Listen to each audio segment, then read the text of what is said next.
But what it meant for me, the idea is around Sati being light and being something that is ongoing all the time, kind of like your breath.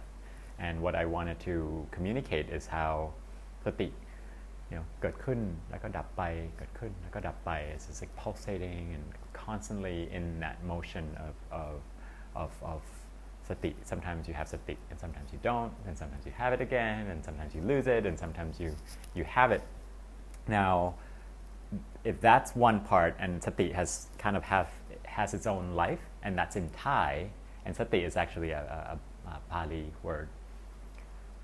Trying to translate that into English is not so straightforward. That's a slightly difficult part in my work, is how do I provide a cultural subtitle to what Sati is, what a Thai concept or a Buddhist Eastern concept is in a Western context. And I think I had a lot of brainstorm and I had a lot of ideas around what Sati would translate to in a very simple way.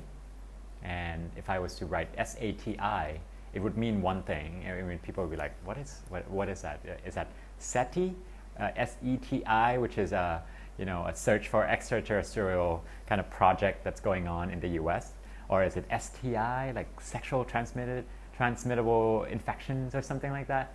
So I stayed away from Sati, and I was thinking to myself, like, should I write breathe or breathe according to the pulsating? Like, it's clunky, right?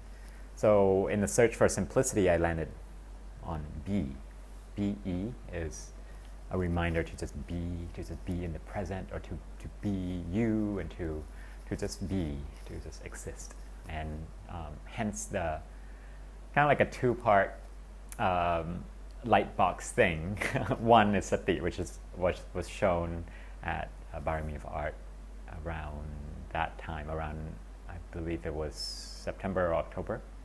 And then the show at Kit and Kabuto got the piece that says be, or to be, and that one is it's kind of like English and Thai. And I think one of the most beautiful things about being bicultural is having such unique understanding of the two languages in ways where, if one only speaks Thai, they would know Sati really well, but they wouldn't really make that connection that Sati is kind of like be.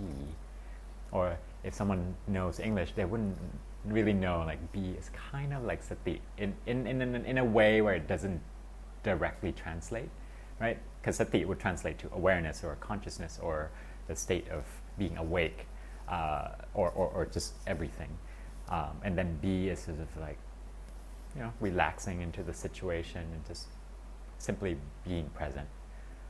So it's an interesting piece to create, to go on the journey, and to put it out there. And at the end of the day, you can see it as a light box, and another person may see it as an art piece. And for me, getting to put it out there, getting to experiment with methods of not making. I call it methods of not making because I've been such a maker throughout my life. That really is the art that I practice for that project.